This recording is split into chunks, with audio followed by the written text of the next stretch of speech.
नमस्कार मैत्रिणींनो, जय शंकर। आज आपण आंबट भाजी बनवूया। आंबट भाजी आपण हटून बनवूया। त्यासाठी आपण जास्त प्रमाणात चुका घेतला आहे, थोडी प्रमाणात शेपू घेतली आहे। आता हे सर्व भाजी आपण एकदम बारीक कापून घेऊया। आंबट भाजीसाठी आपण फक्त शेपू आणि चुका घेतला आहे। तुम्हाला वाटले तर पालक बी तुम्ही या भाजीत घालू शकता। आपण शेपू आणि चुक्याची भाजी बारीक अशी कापून घेतली आहे। आता स्वच्छ पाण्याने धुवून आपण एका कढईत शिजायला टाकूया।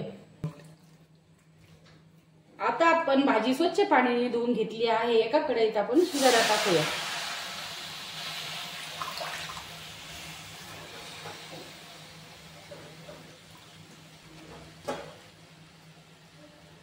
भाजी शिजण्यासाठी आपण 1 ग्लास इतके पाणी टाकू। पाणी जास्त नाही टाकायचे, कारण चुक्याचे पाणी तयार होते। आता भाजी चांगली शिजेपर्यंत गॅसवर शिजून देऊ। अशा प्रकारे आपण भाजी शिजून देऊया। भाजीत पाणी तयार झाले आहे। पूर्ण पाणी आटेपर्यंत आपण भाजी शिजून देऊ।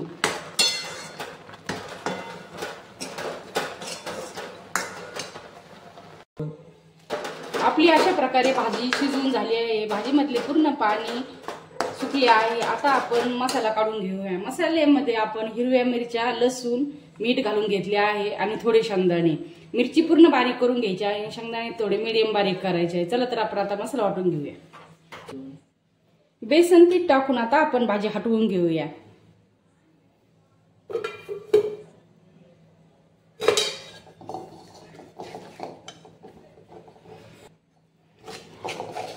आपण याच्यात बेसन पीठ किंवा बाजरीचे पीठ बी घालू शकतो। तुम्हाला जे वाटते ते घाला तुम्ही। हे असे पूर्ण हटवून घ्यायची।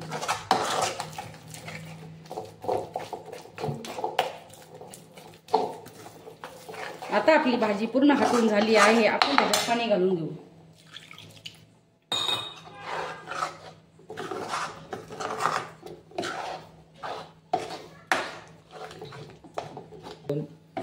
अशा प्रकारे आपण पाणी घालून भाजी हटून घेतली आहे। आता आपण त्या भाजीला फोडणी देऊन घेऊया। तेल आपले गरम झाले आहे, त्याच्यामध्ये आपण निसलेला लसूण कापून बारीक कापून घालून घेऊया।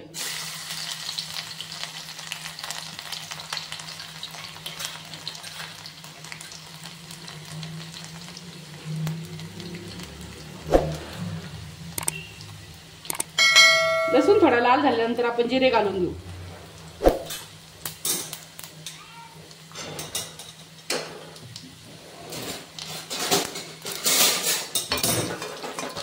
लसूण आणि जिरे असे आपण लाल होऊन घेऊया।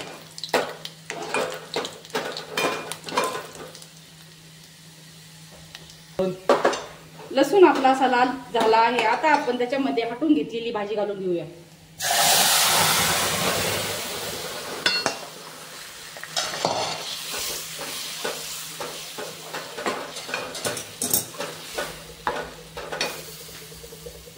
अशी आपण लसणाची फोडणी देऊन घेतली आहे। आपण शेंगदाणे आणि मिरची बारीक करून घेतली आहे, ते घालून घेऊया।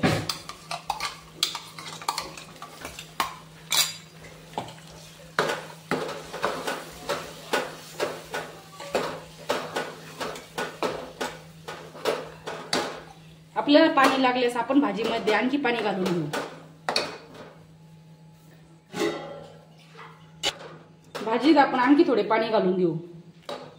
हे आपण अशा प्रकारे भाजी बनवून घेतली आहे। भाजीला आता कमी गॅसवर थोड्या वेळ अशीच राहून देऊ।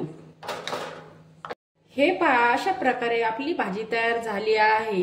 मी ही भाजी आमच्या नगरच्या पद्धतीने बनवली आहे। तुम्ही बी ट्राय करा आणि बनवा। भाजी आवडल्यास तुम्ही माझ्या चॅनलला लाईक, शेअर आणि कमेंट करा। जय शंकर।